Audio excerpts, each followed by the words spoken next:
Di dalam kitab Al-Imam Suyuti dijelaskan Nabi Muhammad itu air kencingnya Nabi suci. Air kencingnya Nabi suci, nggak sama kayak air kencingnya kita, saudara-saudara. Pernah satu waktu Nabi Muhammad kencing, air kencingnya beliau taruh di satu wadah, beliau taruh di satu tempat. Nggak sengaja ada satu orang sahabat perempuan, dia nggak sengaja dia ambil itu wadah, dia minum. Ketika Nabi lihat, kenapa kamu minum? Itu air kencingku, kata Nabi Muhammad. Kata ini perempuan apa? Demi Allah ya Rasulullah, aku tidak pernah merasakan air yang lebih segar dari ini ya Rasulullah. Air kencingnya Nabi suci. Shalom semuanya. Ada sebuah video dari Habib Bahar bin Smith yang sangat mengagetkan buat saya, karena dia mengatakan dalam video ceramahnya bahwa air kencing Nabi mereka itu suci.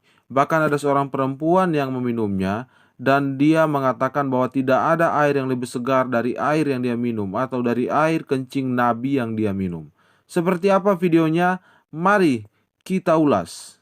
Sebelum menonton video ini, jangan lupa tinggalkan like, subscribe, komentar, dan jangan lupa share video ini agar semakin bisa memberkati banyak orang. Oke teman-teman, ada sebuah hal lucu yang sangat menggelitik menurut saya ketika saya mendengar video ini.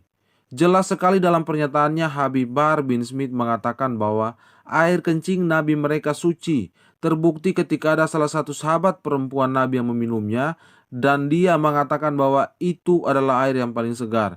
Tidak ada air yang paling segar dibanding air yang dia minum. Hal ini kembali mengulangi lelucon buah korma yang bisa menangkal racun, atau ketika Anda memakan buah korma tidak mati, atau bahkan mengulangi pernyataan mereka bahwa air kencing unta adalah obat. Ini adalah sebuah pernyataan konyol yang menurut saya semakin membuktikan bahwa di luar sana ada begitu banyak ustadz yang membual dan membual dan membual lagi demi menambahkan simpati atau demi meninggikan derajat Nabi mereka. Ini adalah sebuah kekonyolan baru yang saya dengar, dan ini adalah sebuah kelucuan baru juga yang saya dengar, sekaligus ini adalah sebuah kebodohan yang hakiki yang saya dengar sekali lagi. Bayangkan ketika Anda meminum air kencing manusia biasa. Air kencing manusia biasa. By the way, Nabi mereka pun manusia biasa yang sama seperti kita. Bahkan mencium baunya pun sudah terasa sangat pesing, ya, sudah tercium sangat pesing, dan membuat hidung kita justru mengalami rasa yang tidak nyaman. Apalagi ketika Anda meminumnya, bisa-bisa Anda menelannya lalu memuntahkannya kembali. Karena tidak ada air kencing manusia yang terasa segar. Semua air kencing baunya pesing dan saya yakin rasanya sangat-sangat tidak enak. Dan inilah yang aneh dari video ini. Air kencing Nabi mereka yang merupakan orang biasa seperti kita terasa sangat segar. Apakah ini sebuah lelucon yang masuk akal atau tidak? Itu bisa saya kembalikan kepada Anda semua. Yang jelas saya mau kasih sedikit statement yang sangat keren atau bisa saja menjadi bahan iklan. Tidak ada air kencing yang lebih segar dari air kencing si Mamat. Tahu statement yang seperti ini? Dengan meminum air kencing ini, Anda semua akan merasa sangat segar. Dan tidak ada yang lebih segar dari air kencing si Mamat. Tahu yang seperti ini?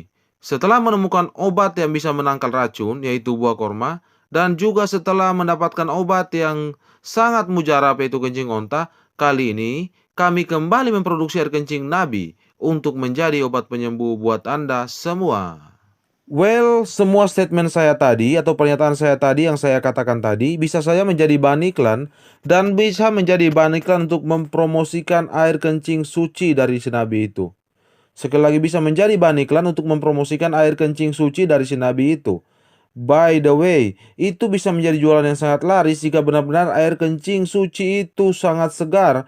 Maka Anda bisa menjual air itu seperti air zam-zam, atau bisa menjual air itu seperti air kotoran atau air cairan kencing onta, atau bisa menjual itu seperti buah korma yang bisa menghilangkan racun.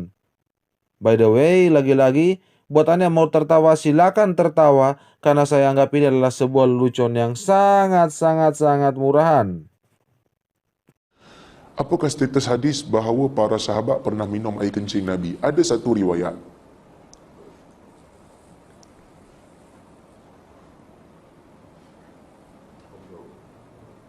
tetapi ia tidak sahih.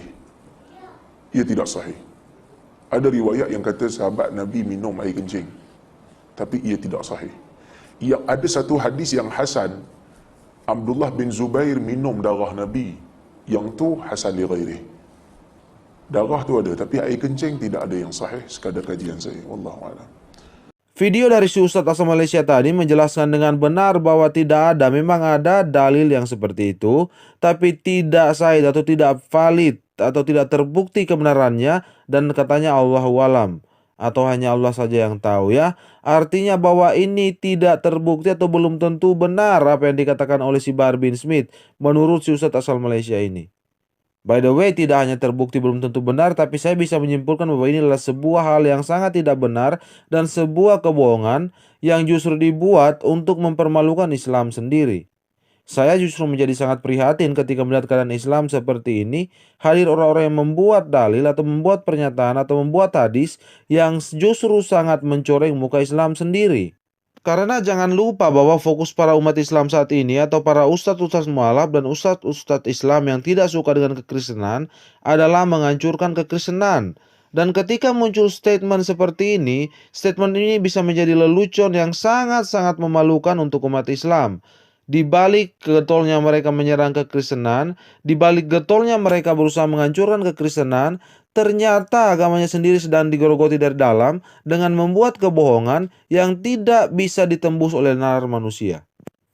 Dan saya yakin ketika di luar sana akan ada ustadz yang mendengar pernyataan dalam video saya ini, maka mereka akan membantah itu dengan berbagai macam alasan seperti mereka membela buah kurma yang katanya bisa menghilangkan racun atau bisa membuat orang tidak mati terkena racun hanya dengan makan 7 buah kurma.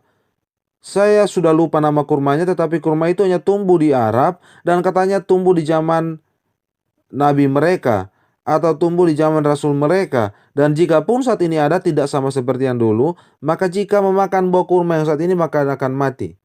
Mungkin saja mereka akan mengatakan bahwa itu benar-benar suci, karena jika itu masih ada maka mereka akan meminumnya.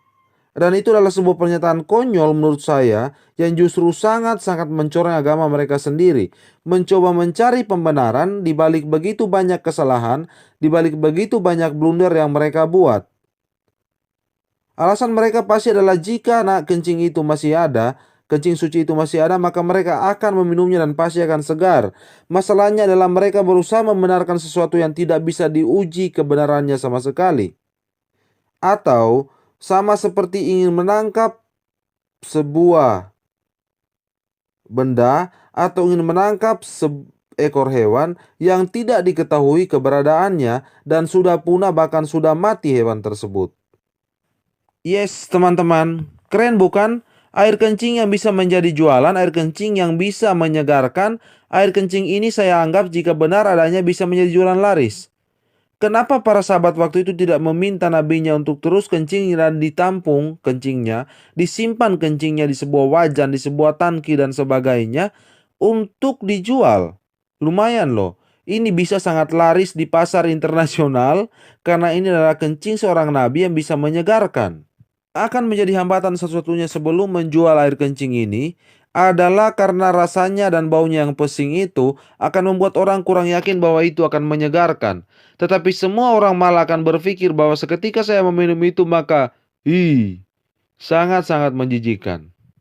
Oke teman-teman, saya rasa tidak akan ada orang pun yang berani meminum air kencing, ya. Sekaligus itu air kencing orang yang sangat terkenal, terpandang dan sebagainya akan pasti diminum atau tidak akan diminum. Saya rasa pasti tidak akan diminum. Sehebat apapun orangnya, air kencingnya pasti tidak akan diminum. Pernyataan ini semakin mengingatkan saya kepada video tanpa ragi yang telah dihapus. Bahwa sekuat apa Anda membuktikan saya bukanlah seorang nabi, maka jadikanlah alasan itu untuk membuktikan bahwa nabi kalian bukanlah seorang nabi. Oke teman-teman, terima kasih banyak. Semoga video ini bisa membantu teman-teman semua dan bisa membuka wawasan teman-teman semua, bisa membuat teman-teman semua terkocok perutnya sambil tertawa, dan bisa membuat teman-teman semua menertawakan mereka dengan tertawaan. Ha, ha, ha, ha. Oke, God bless you. Tuhan Yesus memberkati. Sampai bertemu lagi di video-video saya selanjutnya.